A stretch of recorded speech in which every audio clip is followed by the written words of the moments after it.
Halo teman-temanku semuanya, apa kabar? Semoga teman-teman semua sehat ya. Nomor satu itu sehat teman-teman ya. Oke, setelah sehat kita baru melakukan aktivitas yang lain. Kali ini saya mau bahas berita mengenai Malaysia teman-teman ya. Wow, ini musuh bebuyutan timnas Indonesia dulunya Malaysia.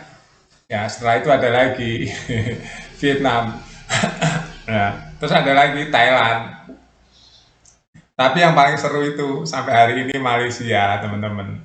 Sampai-sampai Malaysia ingin bertanding dengan timnas Indonesia tuh ngerengek-ngerengek, teman-teman.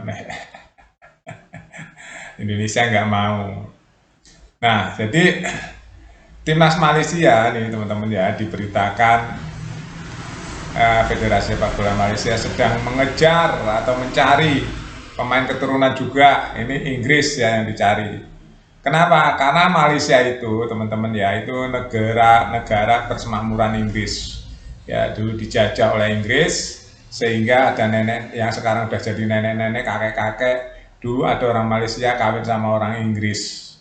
Nah dari situlah teman-teman Federasi Sepak Bola Malaysia seperti Indonesia mencari anak-anak keturunan Malaysia Inggris yang main di Eropa atau di Liga Inggris ya teman-teman.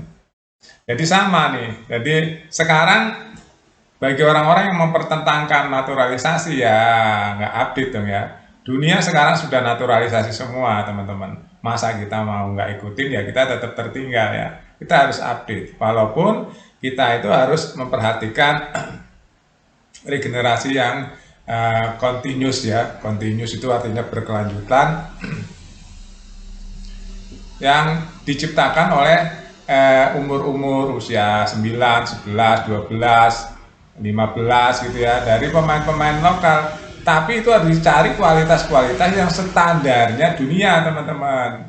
Ya standarnya Eropa. Jadi nanti yang masuk timnas itu adalah pemain-pemain yang benar-benar memiliki standar dunia. Sehingga timnas Indonesia itu nanti standarnya akan standar Asia dan dunia.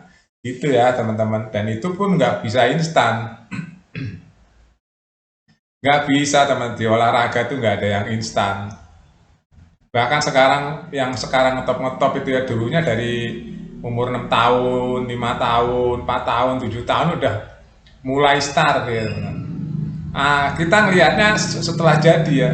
Padahal orang tuanya itu ya ngedidik anaknya supaya jadi itu dari anak-anak teman-teman, dari anak kecil sudah disekolahkan.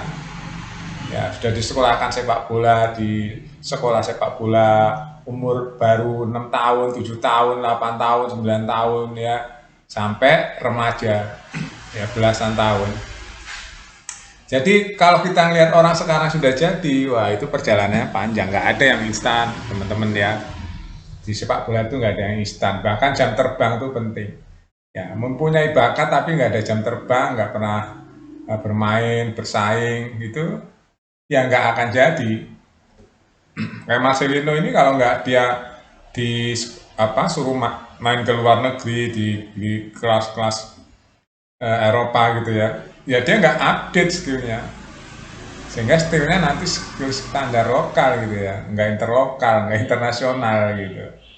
Makanya nggak ada yang instan ya teman-teman. Kalau ingin jadi kelasnya kelas Asia dan dunia ya harus update terus skillnya, mindsetnya, latihannya, cara berlatihnya, pelatihnya, wasitnya, semuanya harus update ya. Kalau enggak ya kita akan tertinggal oleh perkembangan zaman. Nah, makanya Malaysia nggak mau tertinggal, rankingnya sudah keselip dari Indonesia. Iya kan? Malaysia dulu nongkrong di atas Indonesia terus tuh rankingnya berpuluh-puluh tahun. Sekarang sudah keselip sama Indonesia, bingung dia. Saya yakin nanti lebih keselip lagi nih. Kalau Indonesia nanti bisa mengalahkan Irak dan mengalahkan Filipina. Kalau kita bisa mengalahkan Irak nanti di GBK, teman-teman, ranking timnas Indonesia akan melejit lagi. Akan naik lagi, sekarang 134, mungkin nanti bisa 120 sekian ya. Kalau bisa mengalahkan Irak dan Filipina. Jadi Indonesia saya rasa kedepannya ya ini kalau naturalisasi selesai juga akan menjadi lebih kuat nih. 3 pemain baru lagi nih teman-teman ya. Nah, Jadi Malaysia juga ikut-ikutan ngejar cara-cara timnas Indonesia. Oke, itu saja teman-teman beritanya. Update terus di Buat Makan TV. Sampai jumpa.